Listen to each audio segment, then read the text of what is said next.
In the top stories, 34 cruise calls to the Federation scheduled. St. Lucia to use mixed modality for learning for the new school year. And Australia hopes vaccine bid will curb their worst COVID wave. Hello and welcome to the ZIZ Midday Newscast. Today is Monday, September 6th, 2021. I'm your presenter, Shanique Harvey. Nationally, 34 cruise calls have been scheduled thus far, with more expected for the winter cruise season. The revelation comes as St. Kitts Nevis endeavors to rebuild cruise tourism in light of the pandemic. During a press conference on Monday, Minister of Tourism Honorable Lindsay Grant made the announcement of the first official call of the Celebrity Equinox on September 14th. I'm pleased to state that we have been able to confirm the arrival of the Celebrity Equinox, our first vessel to arrive at Port Zante since March 2020. The vessel is anticipated to arrive with over 1,400 passengers on Tuesday the 14th of September 2021, a mere 5 days before we celebrate our 38th independence anniversary.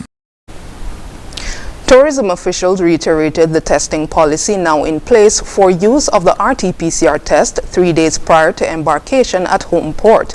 All persons 12 years of age and older must be fully vaccinated. Some sectors of tourism, namely hair braiding, primate vending, and aloe rubbing, will not be included at this stage of reopening because of the close contact nature of the activity and the need to maintain physical distance to curb the spread. The National Carnival Committee in St. Kitts and Nevis is inviting all songwriters and artists to submit their entries for this year's Carnival Song Competition. In a press release issued on Monday, the committee states that the final date of which entries will be accepted is this Friday, 10th September. Entries must include a signed application form, which is available at the Carnival Secretariat, a CD or jump drive with the song, and a typed sheet with the lyrics. All entries must be submitted to the SKNNCC Secretariat at the EC Daniel Building, Keon Street, Basseterre.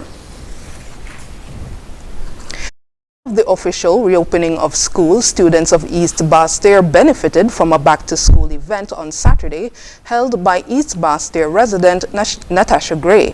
In an interview with ZIZ News, Gray said the event this year was significantly scaled down in an effort to comply with the national COVID-19 protocols. Due to the increase of the COVID cases in the country, and for us to be able to comply with the protocols outlined by the NEOC, we decided to do it a little different this year as a grab-and-go event. So you had children between the ages of 3 and 17. They started coming from around 2 o'clock and they collected their school items. We made sure that they sanitized. Some of them came with their parents, others didn't. But they came and they made sure that they got their their school supplies, so that they can be ready for school come Wednesday. She added that leftover items will be donated to schools and the less fortunate families. In regional news, the new school year in St. Lucia begins today, Monday, September 6th, with the student population learning from home as the fourth wave of the pandemic rages on. Education officials are using the mixed modality of learning for the new academic term. More in this HTS News Force report. Warm greetings were expressed from the Ministry of Education with the impending opening of school, albeit through a work-from-home modality due to the significant rise in community transmission of the COVID-19 virus on the island.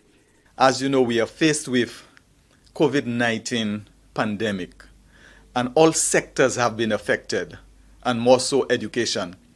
But then we are thankful to God that He has given us the opportunity where we can still reopen school, though it be virtually. Acting Chief Education Officer Cyrus Sipal says, after fervent consultation with relevant stakeholders, the decision to launch school virtually was considered the best recommendation. We have decided, based on the advice from Ministry of Health and the CMO, Cabinet met, and then together we have agreed that reopening of school will be Monday 13th September 2021, and this will be done following the distributed learning approach. And as we speak, this week and then next week, we are going to have now the teacher planning week, which will it is going up until Friday 10th September. CPAL applauded the efforts of educational officials who now have to juggle instruction through both the distributed packages and online platforms to ensure that all students have access to educational resources. We don't want to deprive anybody the opportunity for the learning experience.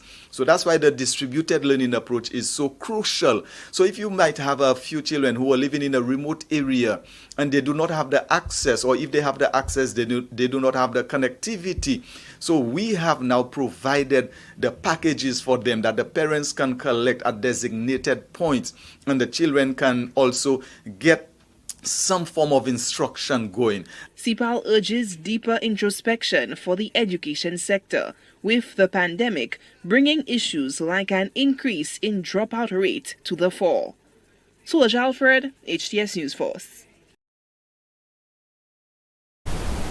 And finally, in regional news, in Jamaica, the influence of the anti-vaccine movement across the island is seemingly picking up pace. Video footage recently showed two separate anti-vaccine protests held in two different parishes. More in this report. Globally, anti-vaccine protests are being organized as people demonstrate their discontent with their government's COVID-19 vaccination campaigns and policies, some peacefully and others violently. Keep coming, people!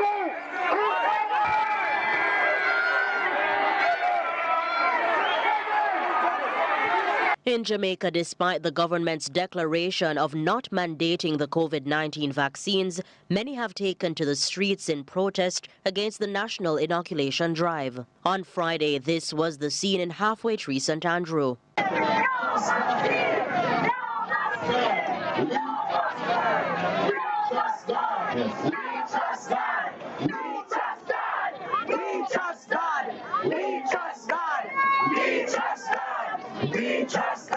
And on Saturday, Mape and Clarendon.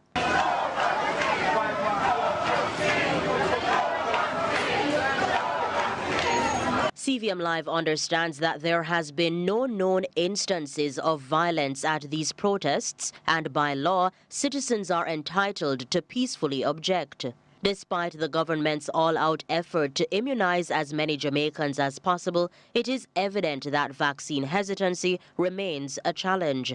A dilemma between individual choice and collective solidarity. Robeanne Williams for CVM Live. Internationally, the Australian government is hoping the arrival of 500,000 doses of the Pfizer vaccine will boost the efforts to deal with its worst wave of the coronavirus. But the Premier of New South Wales has warned the worst is yet to come, and some indigenous communities are struggling to deal with a rise in cases.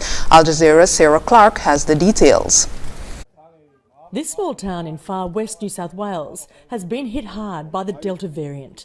Wilcannia has a population of around 800 people. More than half are Indigenous. Around 100 residents have now tested positive, and there are concerns about the town's ability to safely isolate people from infected family members living in overcrowded dwellings.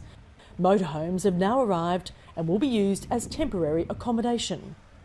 Yeah, because it's only a little town. Once one get it, the our community, it is frightening, it is. New South Wales continues to record more than 1,000 cases a day. The state's Premier says modelling indicates that the worst is yet to come. We anticipate a peak in cases in the next fortnight. So the next fortnight is likely to be our worst in terms of the number of cases. 500,000 doses of the Pfizer vaccine arrived in Australia on Monday, the first batch in a deal with Great Britain. That's in addition to deals struck with Singapore and Poland to boost supplies as the nation battles to slow the rapidly spreading Delta outbreak, which started in Sydney in June. Pfizer swap deal, which will see 4 million doses of Pfizer come to Australia this month, which will see us double the Pfizer doses that we have during September. The Prime Minister is hoping the states will end the pandemic lockdowns once 80% of the eligible population has been fully vaccinated. But that could be some time down the track with less than half of Australian residents inoculated. It's promising news in New Zealand, which has recorded 20 cases for a third day in a row. With virus numbers falling, restrictions in regions outside Auckland will now be eased. Sarah Clark, Al Jazeera, Brisbane, Australia. The coronavirus pandemic is casting a shadow over campaigning ahead of a general election in Morocco. People will vote on Wednesday with restrictions banning large gatherings still in place. Political parties in Morocco are limited to holding small street canvassings as they seek support ahead of Wednesday's elections. Al Jazeera's Jamal El-Shayal reports. With restrictions banning large-scale gatherings still in place, political parties in Morocco are limited to holding small street-to-street canvasses as they vie for support ahead of Wednesday's elections. This year's polls are very different to previous ones. Election billboards are few and far between, there have been no big rallies, and there's an evident lack of excitement amongst many Moroccans. Much of this is down to the impact COVID has had on the country, particularly its economy. There's no doubt the pandemic will impact these elections in their entirety. There won't just be large-scale protest voting, but I also expect many people will choose to abstain because this pandemic has dented the people's confidence in the political process. Morocco is currently trying to stave off another wave of the virus. And although it's done much better than its neighbors in combating COVID in terms of hospitalizations, its economy, particularly the tourism and hospitality sectors, have been hit hard. At this coffee shop in the Al Wolfa area of Casablanca, business is slowly picking up. But the owner tells me there's still a long way to go. I used to employ 11 people. I had to let 9 go because of the pandemic. I have lost around 80% of my business. With the national curfew banning people from going outdoors after 9 p.m., it's businesses like these that have suffered the most, as they're unable to make money during peak times when coffee shops are usually at their busiest. All the decisions the government took have been destructive to businesses. We expected them to introduce policies that would ease things for us, but they didn't. So my vote will be a protest one. The government supporters, however, will point to the fact that more than 40% of the population have now been vaccinated, and that whilst businesses have suffered, it's restrictions that have helped save people's lives. But in the end of the day, many voters cast their ballots based on how good or bad the economy is doing. This is the first time that Hisham will be old enough to vote. He makes a living washing cars at this small garage in one of Casablanca's suburbs. He makes roughly just over $2 a day. He says he hasn't decided who to vote for yet, but has a simple request from those seeking power. I wish they look at what the people need. They need to address not only the pandemic, but the economy as a whole. We all want the best for our country. Morocco has dealt with the pandemic far better than many countries. It currently has the highest vaccination rates in all of Africa. But COVID is still a threat. And whilst the economy is gradually recovering and streets and markets like these are getting busier, there's no doubt that the coronavirus pandemic will be a major factor when Moroccans come to vote on Wednesday. Jamal El-Shayal, Al Jazeera, Casablanca. And now for the weather. Present weather is cloudy with scattered showers. Winds are a gentle breeze of 10 miles per hour from the northeast. Seas are 1.5 to 2.1 meters or 5 to 7 feet with northeasterly swells of 2.1 meters or 7 feet. A high surf advisory is in effect. Weather forecast for St. Kitts and Nevis today will be cloudy with a 70% or a high chance of showers. Tonight will be partly cloudy with a 50% or a moderate chance of showers. Sunset today will be at 6:20 p.m. and sunrise tomorrow at 5:58 a.m. And that brings us to the end of the ZIZ Midday newscast. Join us this evening for these stories and more in detail. Thank you for tuning in. I'm your presenter, Shanique Harvey.